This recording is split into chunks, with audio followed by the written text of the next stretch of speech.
The cottage at the edge of the meadow tonight. You don't need to go anywhere. Nothing needs solving, nothing carrying forward.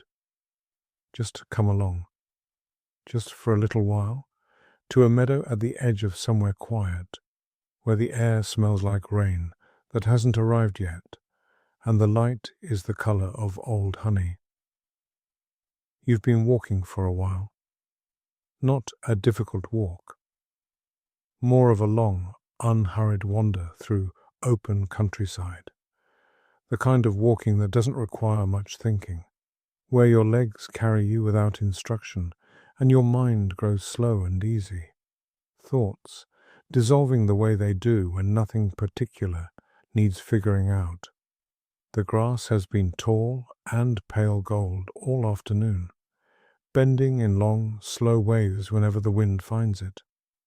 Wildflowers you don't know the names of have been appearing and disappearing at the edges of the path. Small ones, lavender and white, growing in no particular pattern and for no particular audience. The path has been good to you, firm underfoot, wide enough that brambles haven't reached your arms, dipping occasionally into low, sheltered places where the air smells of damp earth and moss, then rising again into open light. You've passed a stone wall at some point, low and old, more gap than wall, with grass growing from the joints between the rocks. You've passed a tree struck by some old lightning that has long since healed over into a new shape. None of it has required anything of you. The sky has been doing something gradual all day. What started as a bright, loose afternoon has been thickening toward evening in stages you only noticed one at a time. The light softening, the shadows stretching longer across the grass. The air cooler now against the backs of your hands and the tips of your ears. And now, as the path curves gently and the meadow opens wide before you, you see clouds building in from the west. Not threatening clouds, not the kind that announce themselves with the wind, just arriving slowly, filling in from the horizon up. The smell of rain is everywhere now, clean and mineral, coming from the ground as much as the sky. The kind of smell that makes some part of you feel 7 years old and briefly uncomplicated. The meadow stretches out to your left and right, and at its far edge, half hidden by a stand of old oak trees, there is a cottage. You can see smoke from the chimney before you can make out anything else.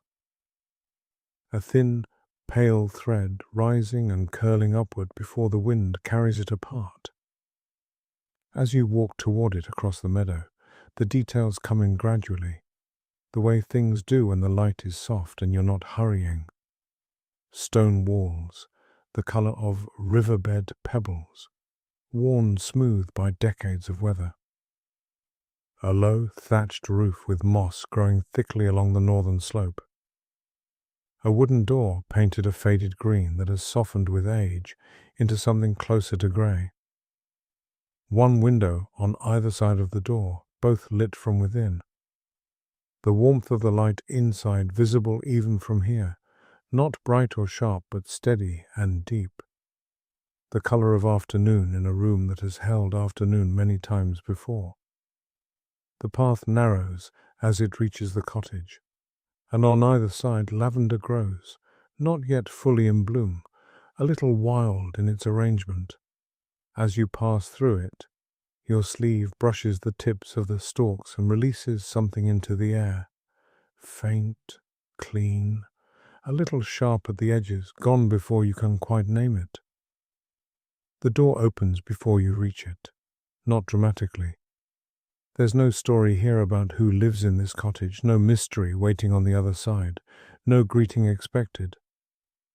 It simply opens, the way a door should on an evening like this one, as though the house itself has been waiting for something like you. A wanderer, a little tired, ready to be still. You step inside, and the door swings quietly closed behind you. The warmth is the first thing, not heat, just warmth, the kind that settles into your shoulders and the back of your neck and stays. A fire is going in the hearth at the far end of the room, not roaring but settled. Logs that have been burning long enough to have found their rhythm, glowing deep orange and red at the base, a small leaning flame at the top that tilts and steadies and tilts again. The sound it makes is low and continuous, an irregular crackle that feels alive rather than mechanical. The room is simple in a way that takes a moment to understand, not sparse, not empty, but full of only what has been needed. A low wooden table, 2 mismatched chairs, a bookshelf along one wall, with its books arranged in no system anyone else would recognize. Some standing upright, some lying sideways, their spines faded and unreadable from across the room. A braided rug on the floor, worn thin in the middle from years of the same feet crossing the same way. A kettle on the stove barely beginning to stir, its steam a faint presence just below the ceiling.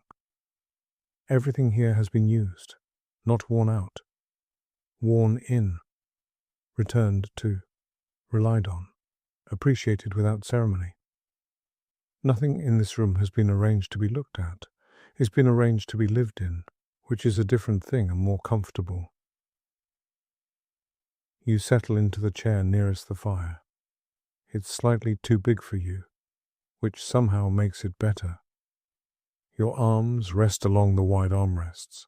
Your feet find the hearthstone, warm and faintly rough under your soles, radiating a deep heat that has been building all day.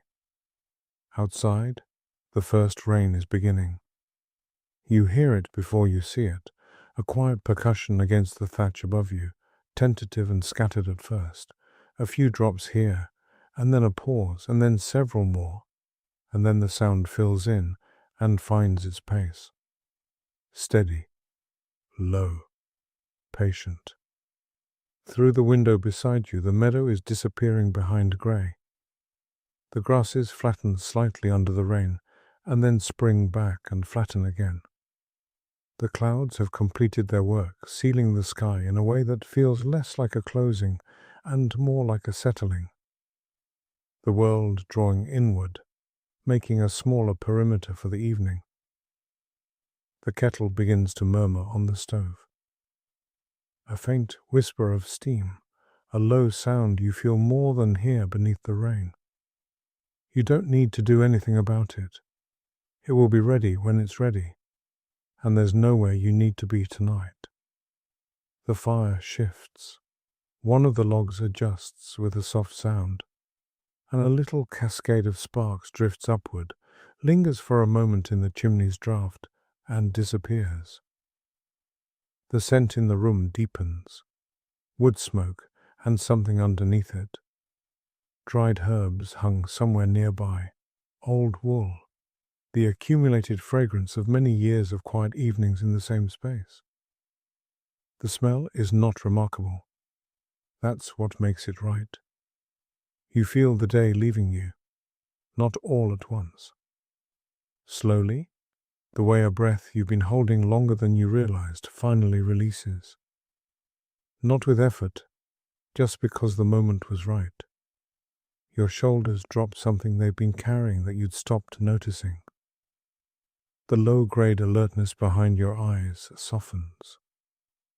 Whatever you were still thinking about, it's there. It will still be there. But its edges are going soft, losing the quality that made it feel urgent, becoming the kind of thought that can simply wait. The rain is steadier now, a continuous sound filling the room from above, patient and even, without gaps or drama. The window beside you has misted at the corners, and the meadow beyond it is fully grey, the oaks at the far edge, just dark shapes, the lavender along the path bending under drops collected on each small flower head. Inside, the room is unchanged. The fire breathes, The kettle murmurs to itself. The light from the hearth moves in slow patterns along the walls, orange and amber, and something in between, shifting without hurrying. A cup of tea has appeared on the table beside you. You don't question it. Tea that arrives from somewhere warm on a rainy evening doesn't require an explanation. It's slightly sweet, faintly earthy, with a particular warmth that starts in your hands the moment you hold it and moves upward through your wrists and into your arms. You bring it close without drinking, just for the steam, breathing it in slowly, automatically, the kind of breath your body takes when it has finally decided to stop working so hard. Just that. Just the warmth of the cup, the sound of rain on thatch, the quiet crackle from the hearth, the way the whole room amounts simply to shelter. A log settles. The fire brightens for a moment and then eases back. The hearthstone is still warm under your feet. The chair holds you in the easy way of something that has held many people before you and knows how. Outside, the rain has deepened, not harder, just more fully arrived. The storm no longer in the process of coming, but simply here, filling the meadow with its low, continuous sound, the way the fire fills the room. The two sounds, rain from outside, fire from within, have found a kind of agreement with each other. Both steady, both going on by themselves. Your eyes grow heavy, not the heaviness of fighting sleep, just a slow, downward ease. The body deciding the conditions have been met and letting go of the work of staying awake. The fire is still there. The rain is still there. The room is warm and unchanged. You don't need to do anything more tonight. The cottage will hold you. The rain will keep the world soft and contained, the meadow soaking it in without complaint. The fire will go on doing what it has always done, its slow work against the dark, the way fires have always worked while people slept nearby. The meadow will be there in the morning, washed and shining, the grass standing back up, the air carrying the sharp sweetness of wet earth and stone. But that is morning. That is a long way from here. Here, there is only the warmth and the sound and the ease of being somewhere sheltered while the rain moves through the world outside. Let your eyes close now, if they want to. Let the sound of rain be the last thing your mind rests on.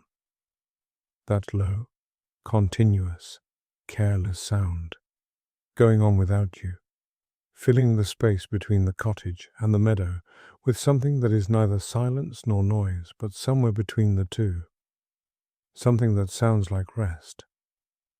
Your breathing is already slower. The day is somewhere far behind you now. The cottage has it. The rain has it. Sleep well.